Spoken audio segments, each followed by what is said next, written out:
سمجھنا تم سے پہلے بھی اس عبادت کے لوگ مکلف بنائے گئے تھے اور انہوں نے اس عبادت کو ادا کیا، اور تمہیں بھی یہ عبادت بتائی گئی ہے، لیکن آسان کر دیا گیا، سہل کیا گیا کہ افطار کرو، پھر اس کے بعد سحری کرو، درمیان کا وقفہ بھی آپ کھاتے پیتے رہیں، کوئی حرج نہیں ہے، 24 گھنٹے نہیں ہیں۔ جس طرح اللہ کے محبوب نے وصال کا روزہ رکھا تو حضور کو دیکھ کر کے ایک صحابی نے بھی وصال کا روزہ رکھ لیا، یہ ہے مسلسل روزہ۔ تو جب ایک آدھ دن گزرا تو اس کی حالت غیر ہو گئی، اور لوگ اس کو ایسے کپڑے کا سایہ کیے ہوئے، چھاؤں کیے ہوئے اس کے گرد جمع تھے، اور وہ بے ہوشی کی سی کیفیت میں تھا۔ تو آقا کریم کا گزر ہوا تو فرمایا یہ کیا ہے؟ عرض کی حضور ایک شخص ہے اور اس نے وصال کا روزہ رکھا ہے، تو اس کی وجہ سے اس کی یہ حالت ہو گئی۔ تو آقا کریم نے فرمایا کہ اس کا تو حکم نہیں دیا گیا تو اس نے کیوں رکھا؟ تو عرض کی حضور آپ جو رکھتے ہیں۔ تو اس وقت حضور نے فرمایا تھا ایکم مثلی، تم میں سے میری مثل کون ہے؟ یا لستو کہیاتکم، میں تمہاری طرح نہیں، دونوں طرح کی روایات آتے، تم میں میرے جیسا نہیں اور میں تمہارے جیسا نہیں، لستو کہیاتکم، میں تمہاری طرح کا نہیں ہوں، یا ایکم مثلی، تم میں سے میری مثل کون ہے؟ فرمایا میں تو اللہ کے ہاں کھاتا بھی ہوں، اللہ کے ہاں پلایا بھی جاتا ہوں۔ تو وصال کے روزے مشکل تھے، اللہ کے محبوب کی شان ہے، باقی لوگوں کو آسان رستہ دیا گیا۔ طلوع فجر تک تسحروا فإن فی السحور برکہ، ہمارا سحری ڈٹ کے کھاؤ، اس میں برکت رکھی گئی۔ تو سحری کھانے کی تلقین کی گئی، اور افطار کے بھی لمحے تو پھر اتنا کچھ ہوتا ہے کہ وہ سارے دن کی کسر ہم وہ افطار کے لمحوں کے اندر ہی پوری کر لیتے ہیں۔ تو یہ درمیان کا تھوڑا سا وقفہ ہے، اس میں ہم سیکھنا ہے کہ اگر ہمارا رب ہمیں روک دے تو ہم حلال سے بھی رک جائیں گے، تو حرام سے کیوں نہیں رکیں گے؟ ہمارا رب اگر ہمیں طیب طاہر پاکیزہ غذاؤں سے، مشروبات سے، عمل تزویج سے روک دے، وہ ہمارا رب ہے، ہم اس کے حکم کے ایسے پابند ہیں کہ ہم اپنے رب کے کہنے پر حلال سے بھی رک جائیں گے، تو اس رب کے کہنے پر ہم حرام سے کیوں نہیں رکیں گے؟ تو یہ ایک درس تھا ہمارا، یہ ہماری ایک ٹریننگ تھی، ہمیں یہ بتایا گیا تھا کہ تم نے یہ کرنا ہے۔ تو اس لیے ہم نے بھوک کاٹی، پیاس کاٹی، اور روزے کے مقصد کو نہ جانا۔ روزے کا مقصد یہ بیان فرمایا لعلکم تتقون، تاکہ تم متقی بن جاؤ، اتقاء کا نور تمہیں نصیب ہو جائے۔ تو کیا بھوک اور پیاس کاٹنے سے اتقاء کا نور نصیب ہو جاتا ہے؟ تو تقوی کیا ہے؟ تقوی کی بہت ساری تعریفات کی گئی ہیں۔ ایک سادہ تعریف یہ ہے کہ تمہارا رب تمہیں جہاں دیکھنا چاہتا ہے تم وہاں پائے جاؤ، اور تمہارا رب تمہیں جہاں نہیں دیکھنا چاہتا تم وہاں غائب پائے جاؤ، تو یہ ہے تقوی۔ تو تمہارا رب چاہتا ہے کہ تم حرام سے اجتناب کرو، تمہارا رب چاہتا ہے کہ تمہاری زبان غیبت سے محفوظ رہے، تمہارا اور میرا رب چاہتا ہے کہ ہمارے عمل صالحیت کے رنگ میں رنگے ہوئے ہوں۔ ہمارا رب ہمیں ایک مہینے میں صرف اوقات دن میں حلال کاموں سے بھی، حلال چیزوں سے بھی، مشروبات و معقولات سے بھی روک رہا ہے، تو گویا یہ چیز ہمارے اندر تقوی پیدا کر دے گی کہ ہم اپنے رب کے کہے میں ہیں، وہ روک دے تو رک جاتے ہیں۔ اللہ اکبر، پیشانی میں سجدہ تڑپ رہا ہے لیکن روک دیا گیا کہ سورج استوا میں ہے، آپ نے نہیں سجدہ کرنا، رک گئے۔ روک دیا گیا کہ طلوع فجر ہے، آپ نے نہیں سجدہ کرنا، بے چینی ہے آپ کی پیشانی میں، نہیں کر سکیں گے۔ تو ہم تو اس کے حکم کے پابند ہیں۔ اس نے کہا ادھر بیت المقدس کی طرف منہ کر کے کرو، ہم نے رخ ادھر کر کے کیا۔ اب حکم آگے نہیں، رخ ادھر کر لو، تو ہم نے ادھر پشت کر دی اور ادھر رخ کر لیا۔ ہمیں تو سجدے سے غرض ہے، یہاں نہیں تو وہاں سے، تو ہم تو اس کے حکم کے پابند ہیں۔ وہ ہمیں حلال سے بھی روک دے تو ہم بندے ہیں، عبد ہیں، اور مطیع ہیں، اس کے فرمان کے پابند ہیں، ہم حرام سے، حلال سے بھی رک جائیں گے۔ تو جب وہ ہمیں واضح دو لفظوں میں دو ٹوک فرماتا ہے کہ یہ چیزیں حرام ہیں، تم ان کے قریب بھی نہیں جانا، تو پھر ہم دیکھو بہت سارے معاملے ہیں کہ اللہ تعالیٰ جل شانہ نے ایک تو ان سے منع کیا، اور کچھ چیزوں کے بارے میں کہا کہ ان کا بجا لانا تو دور کی بات ہے، لا تقربوا الزنا، تم بدکاری کے نیڑے بھی نہیں جانا۔ اب اتنے سخت جب احکام خدا دے دے، یعنی ایک تو یہ ہے کہ یہ کام نہیں کرنا، اور دوسرا یہ ہے کہ تم اس کے قریب تک بھی نہیں جانا، اس گلی سے بھی نہیں گزرنا۔ تو جب یہ کہہ دیا گیا کہ تم اس کوچے سے بھی نہیں گزرو گے، اس گلی سے بھی نہیں جاؤ گے، تو پھر اب اگر کوئی جاتا ہے تو چیلنج کرتا ہے تو اللہ تعالیٰ پھر اس کے وجود کو گوارا نہیں کرتا، سنسار کر دیا جائے گا، اس کو مسح کر دیا جائے گا۔ اس کو اتنا صرف حکم دیا تھا کہ لا تقربوا الزنا، لیکن یہ پھر اس کہا گیا تھا اس گلی سے، اس کوچے سے، اس بازار سے بھی نہیں گزرنا، نیڑے تک نہیں جانا، اور اس نے ارتکاب کیا۔ تو ہمیں ماہ صیام میں اللہ نے حلال سے بھی روک دیا، تو جو حرام کا ارتکاب کرے تو پھر اس کی سزا کتنی بڑی ہوگی اور کس قدر وہ محرومیوں کا شکار ہوگا۔ اس لیے ماہ صیام آنے والا ہے، میں نے عرض کیا 3 دن یا 4 دن کے بعد یہ مہینہ ہمارے اندر جلوہ گر ہوگا۔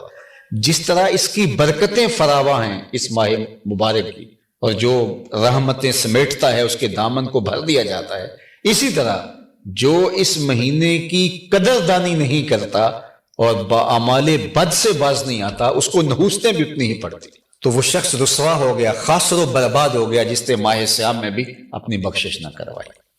تو اس لیے ماہ صیام میں تو ہمارے رب نے ہمیں ان امور سے بھی روک دیا جو جائز اور مشروع تھے، اور ان امور سے ہم کیوں نہیں رکیں گے جو رمضان المبارک کے علاوہ بھی ہمارے لیے حرام، ممنوع اور جن سے ہمیں منع کر دیا گیا تھا۔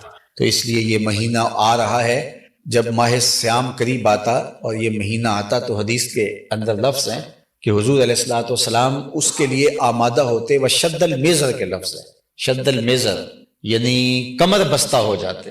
اللہ اکبر، اس مہینے کو پورے اہتمام سے گزارتے، عبادات بھی اتنی کثرت سے حضور کسی اور مہینے میں نہیں کرتے تھے، اور سخاوت بھی حضور اتنی کثرت سے کسی اور مہینے میں نہیں کرتے، بلکہ حضور کی سخاوت کے لیے اس مہینے میں جو لفظ استعمال ہوئے ہیں کہ ماہ صیام میں حضور ایسے سخاوت کرتے تھے جیسے تیز ہوا چلتی ہو۔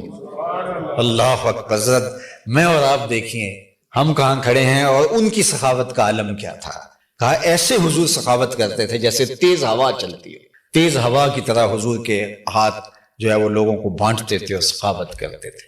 تو یہ ماہ صیام، یہ ماہ مرحمت ہے، یہ شہر المواسات ہے، یہ ہمدردی کا مہینہ ہے۔ فرمایا جس نے اپنے ملازم، اپنے مملوک، اپنے خادم کے کام میں اس کو آسانی عطا کی، یعنی 8 گھنٹے کی ڈیوٹی ہے اس نے 6 گھنٹے کی کر دی، کام میں آسانی دی، تو فرمایا اللہ اسے آسانی عطا کرے۔ اللہ اکبر، تو یہ مہینہ گویا مواسات کا، رحمت کا، اللہ کا مہینہ ہے۔ الشعبان الشہری و رمضان الشہر اللہ، یہ اللہ کا مہینہ ہے۔ اللہ کی رحمتیں می کی طرح برستی، اور لوگوں کو اگر پتہ چل جائے کہ یہ مہینہ ہے کیا تو وہ آرزو کرے کہ پورا سال ہی یہ ماہ صیام چلے، لیکن ایک مہینہ اللہ نے ہمیں دے کر کے اس کی قدردانی کی ہمیں تلقین کی۔ اللہ تعالیٰ اس مہینے کی برکتیں ہماری روحوں میں اتارے۔ نماز تراویح پہلے دن سے آخری دن تک باجماعت پڑھیں اور پورا قرآن مجید سنیں۔ من قام رمضان ایمانا و احتسابا غفر له ما تقدم من ذنبہ، یہ اللہ کے محبوب کا صحیح فرمان ہے۔ جس نے ماہ صیام کی راتوں کو قیام کیا اور ایمان اور محاسبہ نفس کے ساتھ، اللہ اس کے پچھلے سارے گناہ معاف کر دیتا۔ تو یہ اللہ نے اس مہینے میں برکتیں رکھی ہیں، تو اللہ تعالیٰ جل شانہ اس مہینے کے نور کو ہماری روحوں میں اتار دے۔ وآخر مسجد بیت اللہ کی بیٹیاں ہیں، بنات الکعبہ، کعبہ کی بیٹیاں ہیں، اور قیامت کے دن جب کعبۃ اللہ اٹھا لیا جائے گا تو مسجدیں بھی آسمانوں پہ اٹھا لی جائیں گی۔ باقی بڑے بڑے محلات، شاہی قصر بھی ریزوں کی طرح اڑ جائیں گے، لیکن گارے اور مٹی سے بنی ہوئی مسجد بھی اٹھا لی جائے گی۔ اللہ جس بندے کے لیے پسند کرتا ہے اس کو مسجد کی تعمیر کی طرف لگا دیتا ہے۔ مسجد زمین پر بہترین جگہیں ہیں، خیر البقاع، شر الاماکن الاسواق، بدترین جگہیں دنیا کے اوپر اگر ہیں تو وہ بازار ہیں، اور بہترین جگہیں خیر الاماکن، بہترین جگہیں اگر کوئی ہیں تو وہ مسجدیں ہیں۔ ہمارے ایک بزرگ فرماتے تھے کہ جب کعبۃ اللہ کی تعمیر ہوئی تو تعمیر کے دوران جو میٹیریل بچتا ہے، سنگ ریزے، پتھروں کے ٹکڑے، ریت کے ذرے، مٹی، دھول، تو کہا مالک اس کا کیا کریں؟ حضرت ابراہیم، حضرت اسماعیل جو معمار حرم ہیں، بارگاہ عزدی میں عرض کیا کہ مالک یہ تیرے پاکیزہ گھر سے بچا ہوا یہ ملبہ ہے، اس کو کچرا تو میں نہیں کہہ سکتا، وہ ریت کے ذرے تھے، پتھر کے چھوٹے چھوٹے ٹکڑے تھے، کوئی بڑے ٹکڑے تھے، تو ان کا میں کیا کروں؟ دفن کر دوں، پانی میں بہاؤں، یا پہاڑوں پہ پھینک دوں؟ کیا کرنا ہے اس کا؟ تو آواز آئی کہ اس کو تم مطاف میں جمع کر دو، ڈھیر لگا دو، اس کا انتظام ہم خود کرتے ہیں۔ تو ایک ڈھیر لگا دیا گیا، تو جبریل امین اترے اور اپنا نوری پر بچھا دیا اور یہ سارا ملبہ اس پر کے اوپر ڈال دیا، اور جبریل اس کو لے کے اڑے، جب افق کے برابر ہوئے تو پر کو جھٹک دیا، اور وہ ریت کے ذرے، وہ پتھر کے کنکر پوری دنیا کے اوپر پھیل گئے۔ کہتے ہیں جہاں جہاں کوئی ریت کا ذرہ اور کنکر گرا تھا وہاں وہاں مسجد بنے گی، تو کوئی ٹکڑا یہاں بھی گرا تھا، اور آج مسجد تعمیر ہو کے منصہ شہود پہ آ گئی، اور اللہ جل شانہ اس مسجد کو قیامت تک باقی رکھے گا۔ باقی چیزیں فنا ہو جاتی ہیں، ہم نے محلات کو اجڑتے دیکھا ہے، قصر شاہی ویراں ہوتے دیکھے ہیں، لیکن اللہ کے گھر مسجدیں قیامت تک مسجدیں ہی رہتی ہیں، وہاں سجدے ہوتے ہیں، رکوع و قیام ہوتا ہے، معتکفین ہوتے ہیں، صلاۃ التراویح ہوتی ہے، نماز جمعہ ہے، قرآن مجید کی تعلیم ہے، قال النبی صلی اللہ علیہ وآلہ وسلم کے نغمات جاں فضا ہیں۔ کیا اللہ نے پاکیزہ جگہیں اس دنیا کے اوپر بنا دیں، اور یہ اس کی مخلوق کے لیے تربیت کی آماج گاہیں ہیں، منزل رحمات ہیں، یہاں برکتیں اترتی ہیں اور رحمتوں کا نزول ہوتا ہے۔ تو میں اللہ کی بارگاہ میں آپ کے لیے، بانی مسجد کے لیے، اہل محلہ کے لیے دعا گو ہوں کہ اللہ اس مرکز کو، اس مسجد کو پورے علاقے کے لیے رشد و ہدایت کا مرکز بنائے۔ اللہ کے محبوب علیہ السلام نے فرمایا کہ کچھ لوگ مسجدوں کی میخیں ہوتی ہیں، جس طرح لکڑی میں کیل ٹھک جاتا ہے، انہیں ڈھونڈو تو مسجد سے ہی ملیں گے۔ فرمایا کبھی وہ بیمار پڑ جائیں تو اللہ کے فرشتے اس کا پتہ لینے کے لیے اس کے گھر جاتے ہیں۔ اور ایک حدیث میں آیا سبعۃ یظلھم اللہ تعالی فی ظلہ یوم لا ظل الا ظلہ، 7 اشخاص ایسے ہیں قیامت کے دن جب کوئی سایہ نہیں ہوگا، اللہ ان کو اپنے عرش کا ٹھنڈا سایہ عطا کرے گا۔ ان میں سے ایک شخص کا ذکر کرتے ہوئے فرمایا وَرَجُلٌ قَلْبُهُ مُعَلَّقٌ بِالْمَسَاجِدِ، وہ آدمی جس کا دل مسجد کے ساتھ جڑا ہوا ہے، مسجد کے ساتھ لٹکا ہوا ہے۔ اللہ اکبر۔ تو اللہ قیامت کے دن جب دھوپ کڑک رہی ہوگی، کوئی سایہ نہیں ہوگا، اللہ اسے اپنے عرش کا ٹھنڈا سایہ عطا فرمائے گا۔ تو خوش نصیب لوگوں کا مقصود ہے۔ یہ تو اتنی عالی شان مسجد تعمیر کے مراحل سے گزر گئی اور تکمیل کی منزل تک پہنچی۔ یہ تتر کبھی آپ نے دیکھا ہو، اس کا گھونسلہ کبھی دیکھا ہو، زمین پہ یہ گھونسلہ بناتا ہے تو کتنا ہوتا ہے؟ یہ آدھی اینٹ کے برابر ہوتا ہے، پوری اینٹ کے برابر بھی اس کا گھونسلہ نہیں ہوتا ہے۔ اینٹ کو 2 ٹکڑوں میں بانٹے تو اتنا کو اس کا گھونسلہ ہوتا ہے۔ فرمایا جس نے تتر کے گھونسلے کے برابر بھی مسجد بنائی، اللہ اس کا گھر بھی جنت میں بنائے گا، تتر کے گھونسلے کے برابر۔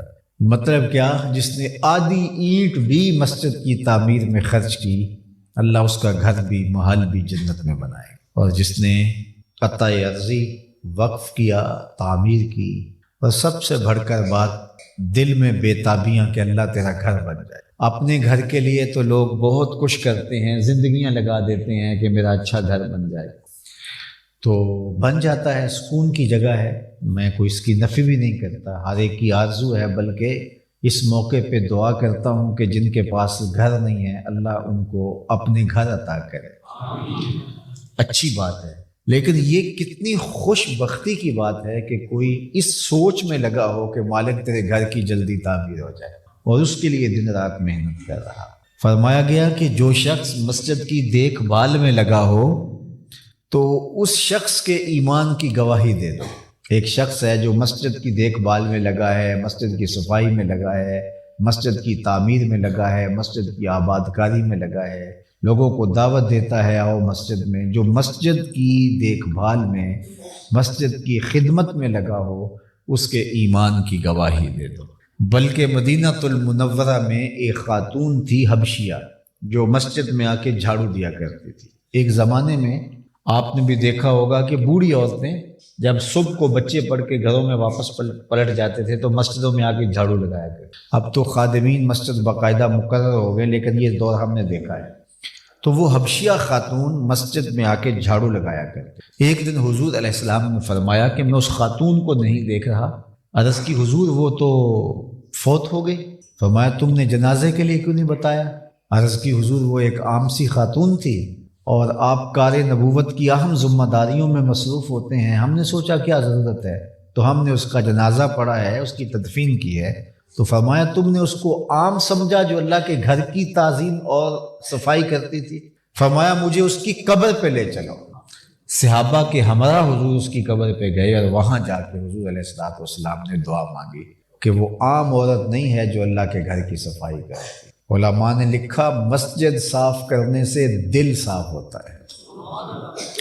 مسجد کے آداب کی رعایت بتاتے ہوئے علماء نے لکھا کہ مسجد میں اتنے زور سے قدم رکھنا کہ دھمک پیدا ہو، یہ مسجد کے آداب کے منافی۔ لہسن، پیاز یا بدبودار چیز لے کر کے مسجد میں آنا یا کھا کر کے آنا، یہ مسجد کے آداب کے منافی۔ اللہ اکبر، یہ وہ اللہ کا پاکیزہ گھر ہے۔